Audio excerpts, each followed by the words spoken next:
দেখো বন্ধুরা, কেপিতে আসার মতো একটি প্রশ্ন। কি বলছে? দুজন পুরুষ বা তিনজন স্ত্রীলোক বা চারজন বালক একটি কাজ 52 দিনে শেষ করতে পারে। অনুরূপ একটি কাজ একজন পুরুষ, একজন স্ত্রীলোক, একজন বালক কত দিনে শেষ করবে? দেখো শর্ট ট্রিক্সে কীভাবে করতে হবে। কি বলেছে?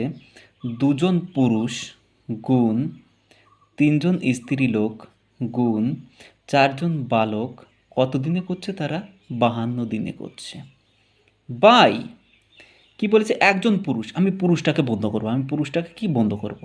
তাহলে কি থাকছে? স্ত্রী আর বালক এই দুটোকে গুণ করব, 3 4 12 যোগ একজন স্ত্রীলোক, তার মানে এবার আমি স্ত্রীটাকে বন্ধ করব, তাহলে কে থাকছে? 4 আর 2 4 দুগুণে 8 যোগ একজন বালক, মানে বালককে আমি বন্ধ করব, তাহলে কি 3 দুগুণে 6। এবার দেখো এটা যোগ করলে, এই তিনটে যোগ করলে কত হচ্ছে? 12 আর 4 20 আর 6 কত? 26। 26 দিয়ে কাটাকাটি করো, 26 দুগুণে 52, 4 দুগুণে 8, 8 দুগুণে 16, 3 ষোলো 48 দিনে কি করবে তারা? কাজটি শেষ করবে। দেখো এটা যদি বুঝে থাকো তো পরেরটা করে আমাকে কমেন্টে জানাও।